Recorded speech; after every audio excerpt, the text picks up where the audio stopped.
पोरांनी अंतिम काडीचा विचार करा की जो बाप आपल्या आज घरात दिसतोय ना तो बाप जास्त दिवस टिकणार नाहीये. ज्याच्या इस्टेटीवर आज आपण आयत्या नागोब्यासारखं फुसफुस करतोय ना, अरे चांगल्या चांगल्या श्रीमंत लोकांच्या घरी असे वाद आहेत. सगळा बापशी पोरगा सौ महिना गरमा बोलत नाही. बाप किरावनं तोंड करस किंवा आज मनशी बोली, बाप किरावनं तोंड करत मनशी काल दी बोली. अरे जो बापशी बोलत नाही ना त्याला एकच इशारा देतो, ज्यांना बाप दाखलपणे मर जायले ना तेल भेट बापने काय कमी असत. बाप नाही इसता हात बी पाठवर फिरणार ना काय ताकद रास जा. 1000 लोकांना पायचाटापेक्षा जर बापनी इसता डोकावर हात ठी देणार ना तर 1000 माणसे झुकतच आहे. बापना आशीर्वाद ताकद आहे. नाही करत काही लोकांना. इथं एवढ्या सर्व बाया बसल्या त्याच्यातल्या निम्मे बाया अशा आहेत की त्यांच्याकडे आज सासू जिवंत आहे, सासरा जिवंत आहे. माझ्या ताईंनो, मी तुमच्या विरोधात बोलायला आलो नाही. फक्त अंतिम काळाचा विचार एक करा. जर आज तुम्ही सासू सासऱ्याची सेवा करताना तुम्हाला लेकरच दिखणार तर तुम्हाला पोरे तुम्हाला अंतिम काळ गोड करतील. जीवनातले सूत्र आहे भोग तो ना घडे संचिता वाचून. बऱ्याच बाया आपली मायशी आता फोनवर 100 घंटा चांगलं बोलतील आणि सासूशी बोला टेमले उमऱ्यान तुमऱ्यात लागेन बागे तिसरी जागे. कोणती बाईशी? जी बाईनी जो माणूस तुम्हाला पदार्ले 25 वर्ष ना बांधलेले ना तोच तुम्हाला नवराले जतन करासाठी ती बाईनी भर हिवाळ्यामा मेथीना लाडू खादात नाही. ती बाईनी उडीद ना पापडे खादात नाही. आज आपल्या घरमा जर आंबा होई, आंबारस होई, पुरण होई, मी 1000 बाया अशा केलेत कुटुंब जतन करायसाठी. नवराले पोटभर जेवाडतील, पोरेसले पोटभर जेवाडतील आणि त्याच बाया रांधी पदिसा लोणचा मिता भात खाताना मी दखेलचे. कारण ती बाईले जीभ नाही, ती बाईले चव नाही. अरे जी बटी घरले रांधी पण खावडायनी. मी स्वतः माझ्या आईलाच विचारायचं म्हटलं, का ग आई आम्ही पट्टासली तू खावाडास आणि आम्ही मी त्या जेवण नाही पटास. नाही बा तुम्ही खा, मी नाही जेवण चाली. परिस्थिती गरिबीची असते, परिस्थिती लाचारीची असते. जी माय आज घरात राहिली ना आई बोर कन उडी जाणार आहे. मग ती माय घ्या का आजी घ्या. मी ह्याच माणसावर उभं राहताना या फोटोकडे पाहताना रडलो. मला माहितीये घरातनं आजी गेल्यानंतर काय दुःख होतं. सरपंच साहेब तुम्ही आजीच्या क्षेत्रात सरपंच झालात. मी माझ्या आजीच्या क्षेत्रात सर्व पदव्या घेऊन उपभोगल्या आहेत. मी आज जरी घरी गेलो ना 1,00,000 ते 1.5 लाख रुपये महिना कमवतो मी. पण ज्या वेळेस कीर्तन कमी चालायचे तर सहज मला आजी फक्त त्या काळात बोलली होती, भाऊ मन डोळ्याचं ऑपरेशन करणे करशी का.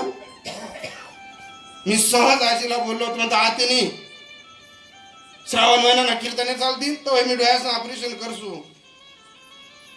काळाने असा घात घातला तो श्रावण महिनाच पाहायला भेटला नाही. आजी तर चालली गेली.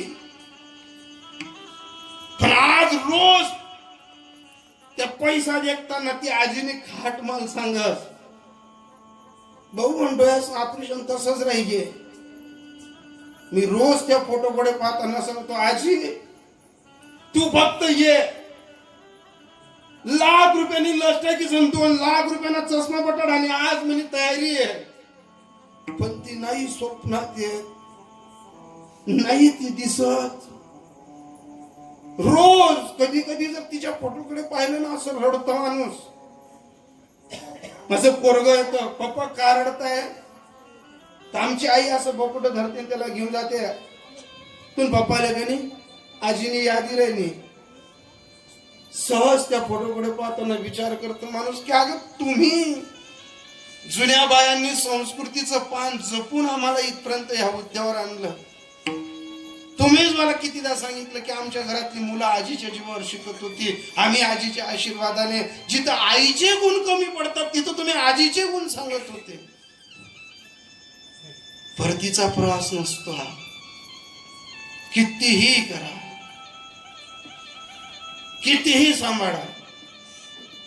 सरपंच साहेब, तुम्ही भाग्यवान आहात दोघं बंधू की तुम्ही आजीच्या आशीर्वादाने या पदव्या पाहिल्या.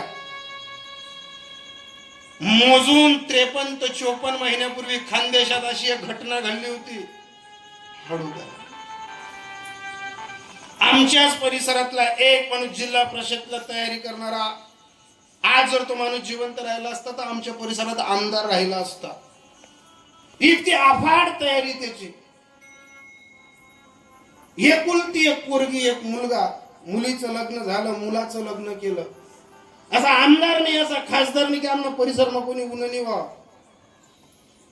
पाहिजे तशा गाड्या, ज्या आमना बाप जमाना बी असा मंत्री संत्री देखतो नाही असा लोके. एकुलत्या एक मुलाचं लग्न असं अफाट पोले जन लग्न केलं. आणि काही नाही होती, पोरगी नांदायला आली. 1.5 महिने झाले असतील. आणि 1.5 महिन्यात काहीतरी सासू सुनांचं भांड्याला लागलं, काहीतरी वाद झाले. आणि काय वाद होते? नवीन पोरगी जर घरमा नांदालुनी तर सासू शिकाडवनी का बहीण तू डोकार पदरले पाठपोट जाय की नाही, तू मोठा नाही हुये, तुझ्याकडे देखणारच त्या नजरा, काही खाणारच त्या नजरा वेगवेगळ्या राहतीस. घरमातली सासू आई शिकाडवनी का, पण गणच बहिणीतल्या सासू नाही शिकाडणं जुलस. सासू जर आई सांगायला लागली, सासू सहज नाही म्हातारी बहिणी. तिने या गावातला राक्षस वयकात, राम वयकात म्हणून जबान वाटे सांगत, बहीण तू या घरनी सरस्वती आहे, तू या घरनी दुर्गा आहे, आणि तू या घरनी इज्जत छे. म्हणून सासू बोलच ना, बहीण तू पाठपोट जा की नाही, डोकार पदरले, कोणाशी अलगत हसू नको, तुला हसनामा बी मान पाहिजे, तुला रुसामा बी मान पाहिजे, तू मोठा घरनी होशील. सासूनी एवढंच बोललो हो, ती 2 दिनी पोरडायला लागली. आणि काय वावर म्हणतो, पोऱ्या पाईप न लेवा लिहू ना का झाकण लेवा लिहू ना. बाई रडताना तिकली विचार, का ग काय झालं? तुमची आई असंच बोलते, तुमची आई तसंच बोलते. तुमच्या आईला जर मला एवढा त्रास द्यायचा होता, मला कशाला सून म्हणून आणलं? मी नाही लग्न केलं असतं, मी माझ्या पप्पांना सांगेल मला असं छेडतात, मला त्रास देतात. ते बायकोना असू समजतात, बायकोना रडणं समजणं येडं पाडगोय बसणं. जसं निघणं तसं माईकडे. आई कशाला बोलली तू तिला? नाही राहती तुला पद्धत मा, कथा जमाना गया, तुला विचार कथा नाही लिहावती डोकार पदर. आणि बोलता बोलता माई इथलं तिथलं बोलता बोलता ज्या माईनी वल्लो कोल्हावर निजाड इथलं ज्या माणूसनी खडी फोडा पाहिजे जिल्हा परिषद पर्यंत कमान करी, जिने पोऱ्या जतन करा ती बाई पोऱ्याशी डोकं लावता लावता पोऱ्यानी मायले गाया देण्यास सुरू कर्या. आणि आपलाच पोटना पोऱ्या मायले गाया दिला ना बा. जो जिल्हा परिषदले आमदार की लेवलला माणूस भर चौक मा असं घर बोलोरे गाडी म्हणून फाटक लावत नाही, त्यांना कानवर आपली बाईले आपलाच पोऱ्या गाया दिला ना बा ऐकायला वाटणं. काय केलं त्या माणसाने? गाडीनं झाकण फाटक लावताना गाडीना चौक आवाज देण्यात करे माझर जोर आई पद्धत आहे का तुम्ही माल बोलाने? बाप पोरगाला कोणतीही शिवी देऊ शकतो. जो निर्माता आहे तो निर्मितीला घाबरू नाही शकत. ज्यांनी पैदा करा त्याला मारता बी यस. मग त्याने शिवी दिली आणि त्याच पोराला जसा राग आला, जसा घरमैन मायले गाया दिसून सुटणार, ज्या चुकमा बाप गाया दिरांता त्या चुकमा बापले सट्टा अडकन मारी बटना. एका सांगतोय, एका आशीर्वादाने आज तुम्हाला सरपंच होताना तुमच्या आजीने पाहिलं. मी फार मोठे उंच पातळीवरच्या मुलाला बापाला एका संतती मुले खाली येताना पाहिलं. आणि जशी कानफटीमा मारी त्या माणूसले काहीच बोलला नाही, एक शब्दही नाही. हो हळू हळू एक शब्दाने पत्नीने पाहिलं. की या माणूस ना कानपट्टी मग मारती गाडी जवळनं फक्त अशा भर चौकातनं दरवाजापर्यंत गेला, दोन दरवाजांना हात लावला आणि आपल्या धर्मपत्नीला फक्त एवढंच सांगितलं, का ग आपल्याला दिदीच्या घरी जायचंय, लवकर आवर, लवकर साडी बदलव, आणि साडी जेव्हा बदलवशील ना तुझ्याच कपाटाच्या बाजूला माझं लेटर पॅड पडलेलं आहे, ते लेटर पॅड घे. त्या बाईने ओळखलं हा माणूस एवढा नर्वस कधी झाला नाही, ज्याला रात्रंदिवस मी पाहिला हा माणूस एवढा नरम कधी बोलला नाही. जर ठरवलं असतं तर उभा उपऱ्या चेटात टाकता, पण हा माणूस एक शब्द त्याला बोलला नाही. ज्या अर्थी आपल्या सांगणं तयारी कर, बाई लगेच बेड मध्ये गेली, तयारी केली, लेटर पॅड घेतलं आणि दोघं जण बोलेरो गाडीत बसले. आजपासनं जास्त नाही 55 ते 56 महिन्यांपूर्वी खानदेशात लोकमतला हेडिंग बातम्या होत्या. जशी गाडी तिथून काढली तशी जडोद आणि हातेडच्या मध्ये जो तापीचा पूल आहे ना, त्या पुलावर गाडी आणली. दोन्ही जीव एकमेकांशी बोलणार नाही, एक शब्द नाही. जडोदच्या पुलावर गाडी अशी लावून दिली आणि दोन्ही जण गाडीना खाली उतरी सन. तो जो माणूस होता जिल्हा परिषदला आमदारकीच्या लेवलचा माणूस, तो बाईला सांगायचा येण्यासाठी पोऱ्या मागा होता का, ज्यांनी 4 लोक म्हणा कानपट्टी मारायला पाहिजे होती, ज्या गाव म्हणा अंगवर फुल्या पडणार लोकेसनी आरत्या बवाया, ज्या गाव घरे घर म्हणे पूजा जाई, अरे त्याने थापट मारली पण गावात चर्चा फिरली, आवाल मारा, तात्याला मारा, बापूल मारा. माझी अंतविधी निघताना मी पाहिली नसती, पण मी या बोलोरत बसताना गावाच्या बाहेर निघताना कोणी गल्लीवर, कोणी दाबावर, कोणी वटावर, कोणी खिडकी आडे, कोणी दरवाजा आडे, जसं जसं माल दे किरांता तसं तसं माल वाटे की मना हातेवरी सरंद्रची सण आग्ने डागला दिली. कितीदा बोललो होतो तुला तारुण्यपणात की आपल्याला मुलगी झाली, पोत झाला, आपल्याला मुलगा नकोय. 1000 देवांना नवस करणारी तू, 1000 देवांना नवस पुरवणारा मी, 1000 ठिकाणी दवाखान्यात तुझ्या पाठीशी उभा राहणारा मी.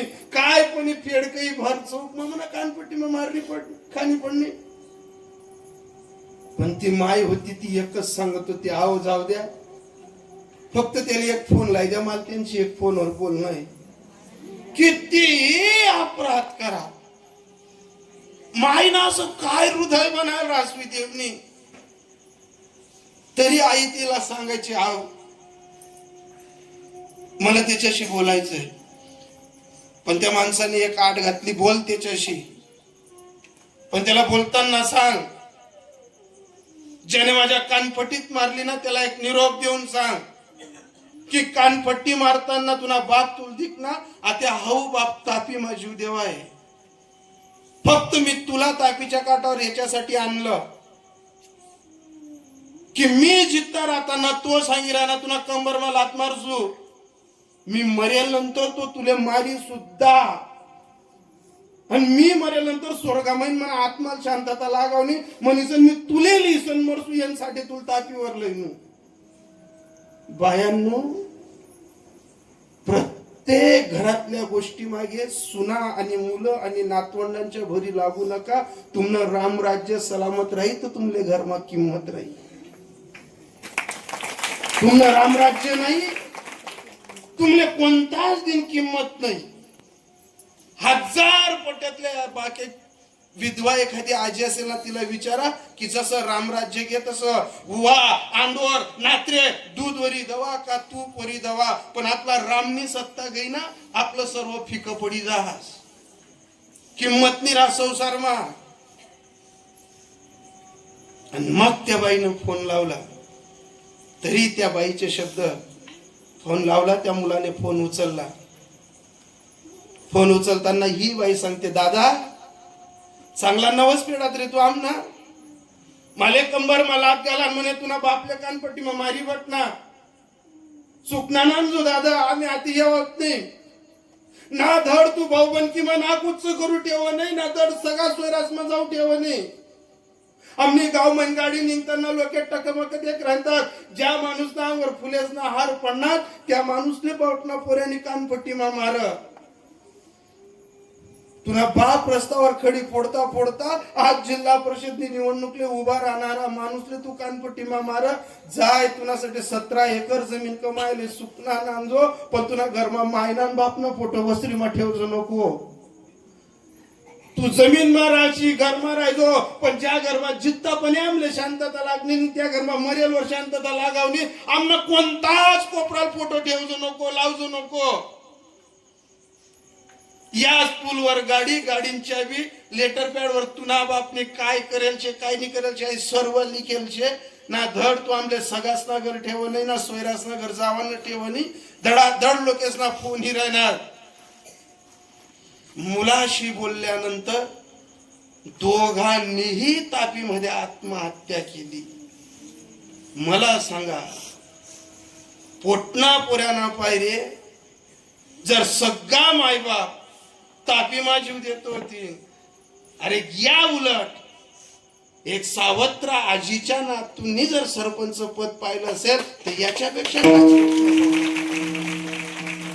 याला सावत्र प्रेम म्हणाल तुम्ही अरे सुखाच्या व्यवहारी सुखलाभ झाला आणि आनंद कोंदला मागे अशी माई माऊली पुन्हा येणं शक्य नाही ना अशा परिवारात तिचं पुन्हा प्रेमाची लहर फिरणं मग अशा वेळी जी संतती घरातल्या लोकांना समजून घेते त्यांच्यासाठी मंगळ हे वहे कन्या पुत्राधिक राहिला लौकिक अंतरपाठ अशा लोकांमध्ये पंढरपूरचा विठोबा दिसतो रुक्माई दिसते पण जर एखाद्या घरात माता पित्यांची सेवा नसेल तर याच्यासाठी तुकोबरायांनी शेवटचं सूत्र दिलं अभंग